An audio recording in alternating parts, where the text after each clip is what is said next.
On Saturday, July 26, 2014, in my parish, around 3:10 p.m., I was finishing lunch when I suddenly felt a sharp pain in my stomach. The pain was increasing rapidly. What I remember, feeling the pain, I got up suddenly and took a step to the right side of the chair and told my companion Angelica, who had made my food and was eating next to me, "It hurts here at the top of my stomach, as if I were being stabbed by a needle." The pain intensified more. I felt fear and something like low blood sugar. Then I felt an invisible, intangible force pulling me back, but I kept my feet on the ground, as if to avoid falling back. In that moment, I saw a huge white light in front of me, which grew from my central vision to wrap around me completely. I felt like I was literally taken from the reality of my life. When the light disappeared, I was in a car with a large windshield and saw a path in which I was going towards some hills. The road was straight and long, about 20 kilometers. The car was descending a slope into the valley. There were a few ripples on the slope as I descended. I noticed with great detail the panoramic view, the mountains, the semi-desert region, with some acacia trees randomly distributed in the landscape, but very separate from each other. I could see the color of the earth. It was like a sand color. In the background, the mountains formed a distant ridge, and behind it was a huge white cloud, so big that it covered most of the horizon in front of me. The cloud was very high with many clusters. The cloud was hit directly with sunlight, however looked completely white, with no red tones. The sky was a very deep, beautiful blue. No other clouds in the sky. That was the only one. The lines on the road were white, and they were going by fast, so I knew that the car was traveling at high speed. I saw everything in great detail. I was not driving the car, but I had the windshield in front of me, about 20 centimeters perhaps. The car was traveling on the road, but I could not feel the tire contact with the pavement. I did not see my hands, or notice how I was dressed as I didn't see my body. I was enthralled by the scenery and modern music played in the car. I guess it was the radio or a recording that sounded, but did not distinguish what song it was or who sang. I also listened to a very sharp and discreet, barely perceptible sound, a kind of beep that was interspersed with periods of silence. It was always the same tone, but the beeps did not present identically. Some were longer than others.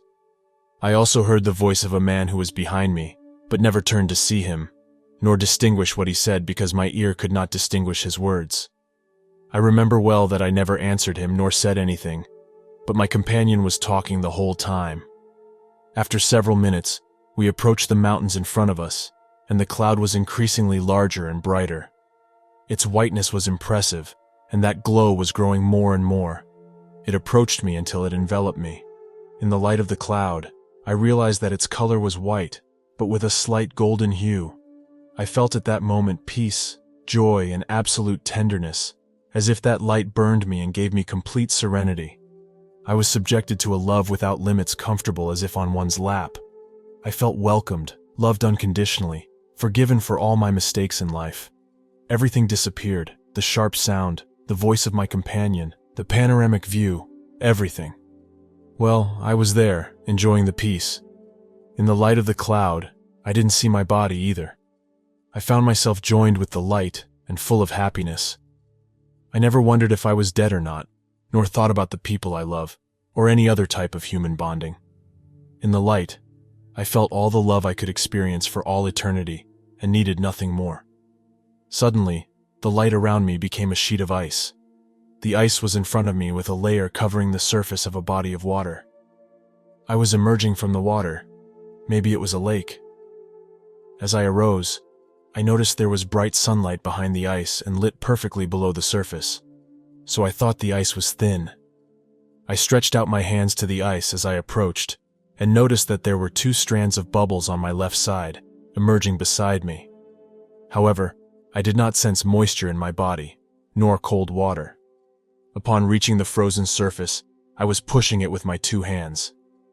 I didn't hit it, just pushed again and again to break the ice and could lift it, remove it, and get my head out to breathe. After about 3 attempts, I managed to lift part of the ice and it remained suspended, as if floating in the air above me, and I could then get my head out to breathe. Suddenly, again, the light enveloped me.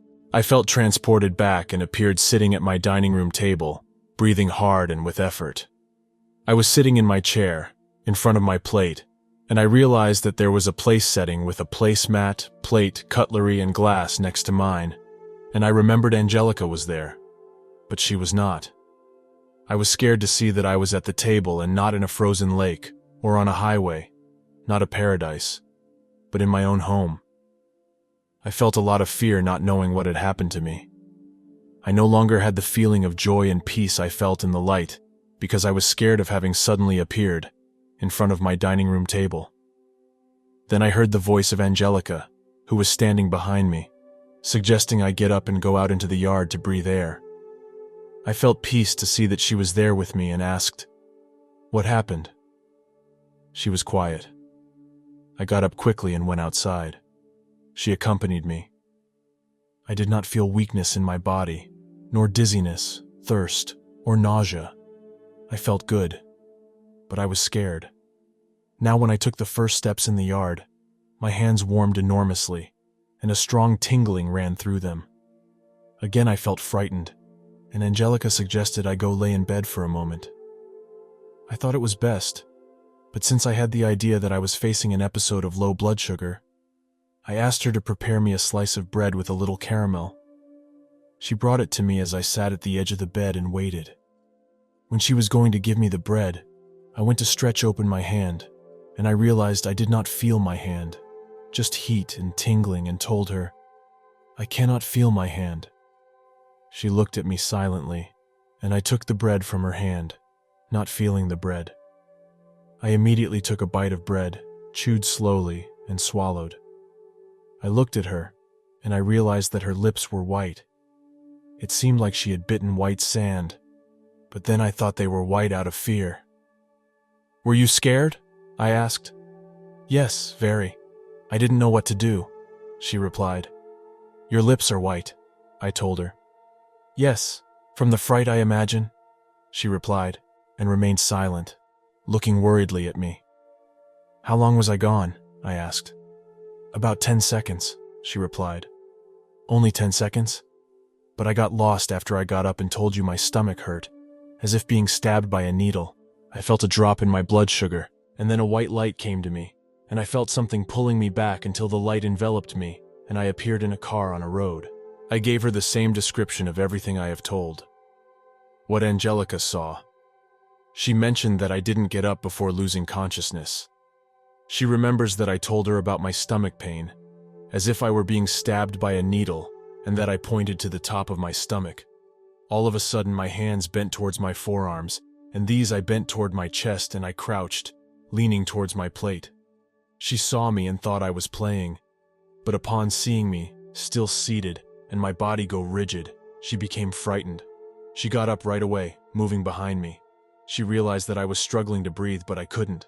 She started asking me what was wrong and how she could help me, but I didn't respond, since I was unconscious.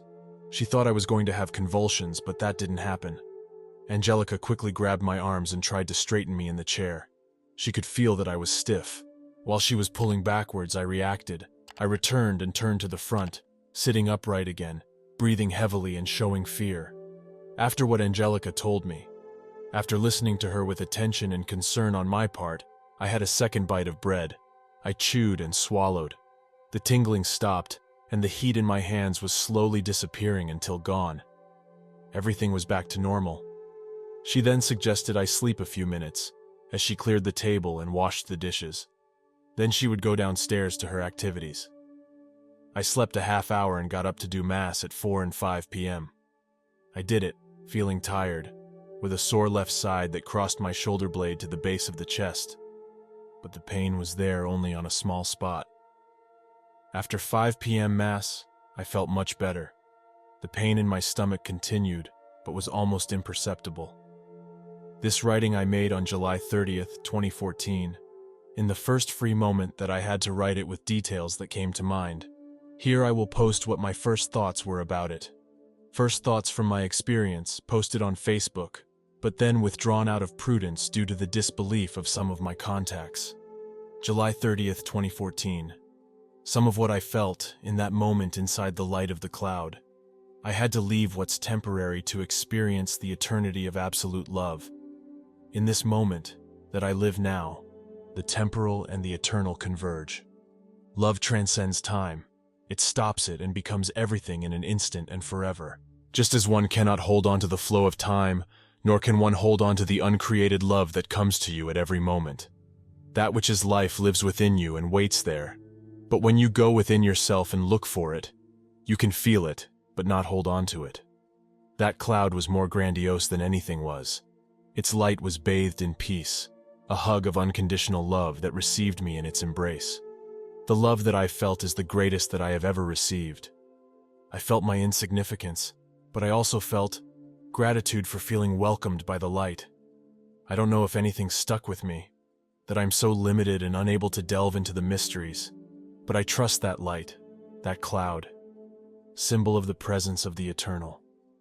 I hope that my life, or what remains of it, is done with gratitude, peace, surrendered devotion to that which is beauty, both old and new, which took my time to love. That my decisions arise from this meeting, which was not one instant, but keeps giving every moment that I breathe, every beat of my wounded heart. August 3rd, 2014. The NDE I had on Saturday, July 26th, has helped me to value each moment of life, the beauty of each moment. I have a feeling of admiration for each life. It has helped me to accept who I am, within my limited reality. It has made me more compassionate, understanding, and helpful to others. All material things seem empty to me without meaning. I no longer have that desire to compete for anything, nor get along with everyone. I have more desire to be at peace, pray. The fear of death has gone because I know what awaits me, though I retain a slight fear of what could lead me to death. I have more awareness of myself and living in the moment. I feel I am healing inside. I also live a different sense of the flow of events, of dealing with people. Everything seems new, as if I have come from another country to settle down for the first time here, and I need to adjust back to everything I did before. But now I have another perspective on life. It is strange. I feel my life has new meaning, a new purpose, a need to finish something entrusted to me. There are many things I'm still learning from that experience. It's not assimilated all at once. It takes time. What I learned from the experience. When I left, death arrives at any moment without warning. It is impossible to escape the feeling of the light and falling into the void. Human beings are helpless before the mystery of death. On the road. Feeling of total detachment, absolute detachment from all past, respect for all people in one's life, a sense of tranquility. On the way I'm driven, but I feel safe despite the speed. Off the road toward the cloud, everything is semi-desert, almost lifeless. The picture gives a sense of tranquility. In the cloud can represent a divine presence. The brightness of the cloud comes towards me and engulfs me before reaching the mountain. Sensation of being received by the light. Unconditional love, tenderness, peace, joy, security, forgiveness, living in quietude. Nothing is necessary any longer. I yearn for nothing. Pure happiness, without longings, without memories of the life I had, without worries for those left behind. In the frozen lake, I am responsible for my own life.